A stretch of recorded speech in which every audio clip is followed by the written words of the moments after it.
So, today we shall be talking about /reviewing /ranking, whatever you would like to call it, the greatest trilogy, one of the greatest trilogies, whatever you would like to call it, of all time. I don't know if this is the greatest trilogy of all time, but it's definitely up there, and that is the Dark Knight trilogy. We'll be going from my least favorite to my favorite, but by saying my least favorite does not make it a bad movie whatsoever. It is just my least favorite out of the trilogy. So anyway, without further ado, shall we begin? So, the Dark Knight trilogy ranked, and you know how hard it is for the second movie of a franchise to actually be called the trilogy, because that just shows how good of a movie The Dark Knight is. So, without wasting any time, coming in third place, but that does not make it bad whatsoever, because I think all these movies are actually pretty damn good, and that is The Dark Knight Rises, starring Bane. Yes, that's my name. So this is the weakest one in the trilogy, in my opinion, but that does not make it a bad movie whatsoever. I just felt like it's a longer movie, and Bane was...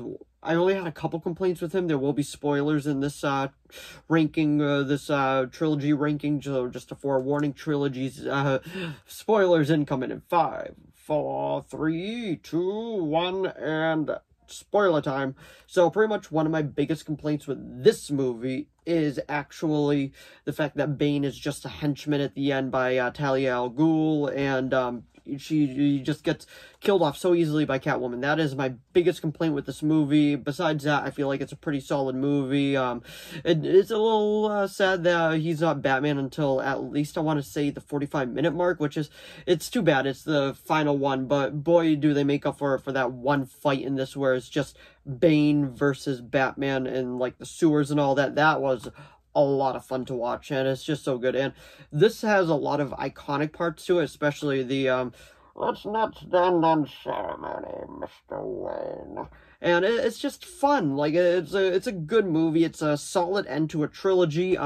Personally, I felt like Batman should have died at the end, and then at the very end they showed Selina Kyle at the restaurant thing, and then she looked over and saw Alfred there, and then she goes to sit with him, and they rekindle a relationship. Not an actual, like, boyfriend-girlfriend relationship, just an actual relationship, because they both lost somebody that they care about. I felt like that would have been a much better ending, but I was still happy with how it ended, and you can't beat Hans Zimmer. Hans Zimmer has an amazing score, and that is coming in third place, The Dark Knight. So, coming in second place is Batman Begins.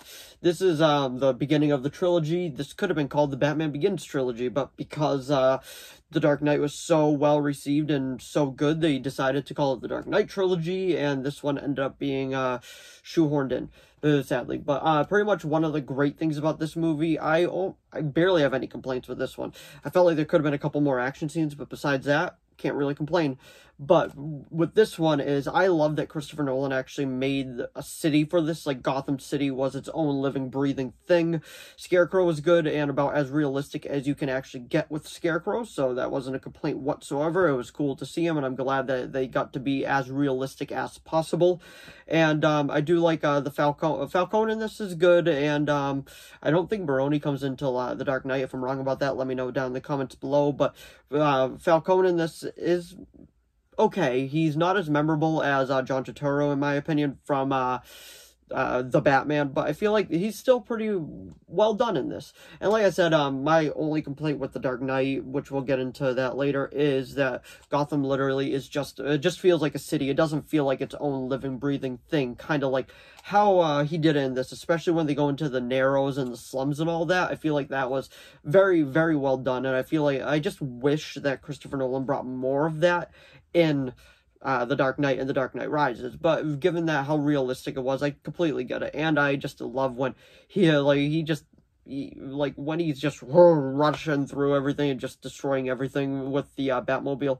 But one of the best scenes about this, I gotta say, is the opening hour. I feel like the opening hour is probably the best part of this, especially when he's being trained by Ra's al Ghul in the League of Assassins, which can't go wrong with that, especially when it's Liam Neeson as Ra's al Ghul, which I feel like is a great choice for Ra's al Ghul. My personal favorite is probably the guy from Arrow, Matt Nable. I will be probably ranking all the Ra's al Ghuls. That feels like a fun video to do. But anyway, coming in second place is Batman Begins. So, coming in first place is kind of just common sense at this point, is The Dark Knight.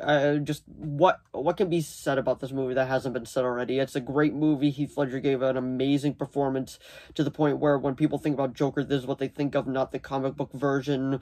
Jack Nicholson was a staple for his time, but like Heath Ledger, like you can't go wrong with Heath Ledger as a Joker in this. His master plan, just from the opening scene where he made all the criminals just take each other out, is just so well done.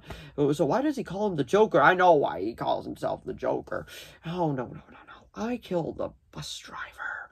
Bus driver? What bus driver? Then he just gets taken out. Like, there's so many memorable lines in this movie. It's so good. Like, it is so, like, I could pop this on at any time and be entertained, especially the part. One of my absolute favorite parts from this movie is actually when he is taking out all of Gotham's officials, like, from that scene with the mayor, the DA, just taking them all out well, not the DA, he gets him later, and pretty much just taking them all out one by one. He's like, we don't even know where you're going, ma'am, and just looks at it, and it says up, and then the car explodes, and a bunch of Joker cards, and the theme is playing by Hans Zimmer. It's like dun dun dun dun. Like, it was just, it's so well done. I absolutely like just love this movie. I cannot say enough good things about it.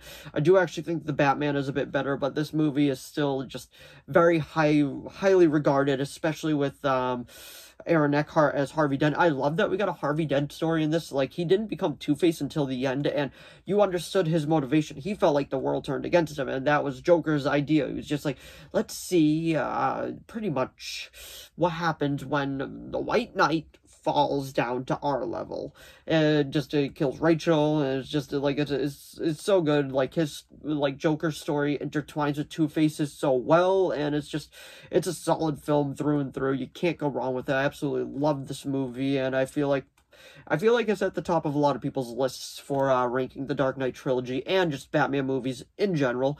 But anyway, that was my complete ranking of the Dark Knight trilogy. So if you enjoyed this video, please give it a like and a subscribe so I know to keep making more of these. If you have any video requests, please leave them down in the comments below. I'll do my best to reply. I got a couple of other video requests being made right now. The director's one, and then my complete box set collection, which that will probably be up shortly because that one's a bit easier to do than my favorite directors from every year I've been alive. Well, favorite movie from every year I've been alive. That one is still in the works. It's almost done, but I'm still working on it. But anyway, thanks for watching as always, and I'll see all of you in the next video. Bye!